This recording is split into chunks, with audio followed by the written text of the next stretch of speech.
Yan mga kamatik, magandang hapon mga kamatik. Nandito tayo sa kalsada mga kamatik na naglalakad.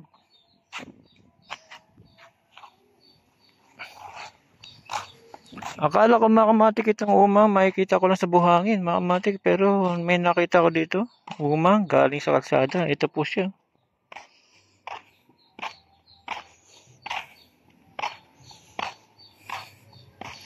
Nakita ko siya na nasa gitna ng kalsada kaya kinuha ko, baka masagasaan. Sayang naman mga kamatik, bagong maganda pa naman yung kanyang kulay mga kamatik. At kanyang shell ay kakaiba mga kamatik.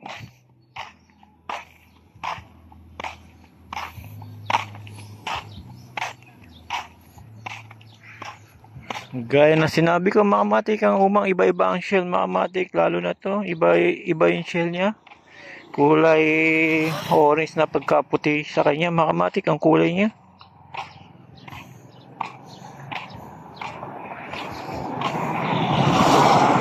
Siyempre kaysa naman siya masagasaan ng sasakyan mga kamatik, uwi ko na lang to. Ilalagay ko dun sa may buhangin sa likod ng bahay namin mga kamatik.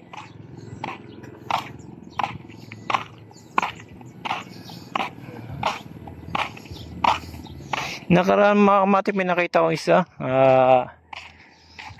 gumit na siya, nasagasaan, pisak mga kamatik. Siyempre ito nakita ko, kinuha ko na lang, lalagay natin dun sa buhangin mga kamatik. Siyempre ako naman mga kamatik, maawain ako sa mga gatong bagay mga kamatik. Maibuhay din yan mga kamatik. Kaya pagbigyan natin lumaki mga kamatik.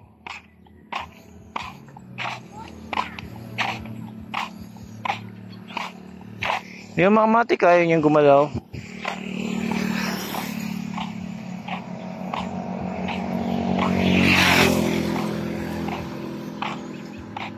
Yung kanyang shell mga kamatik iba.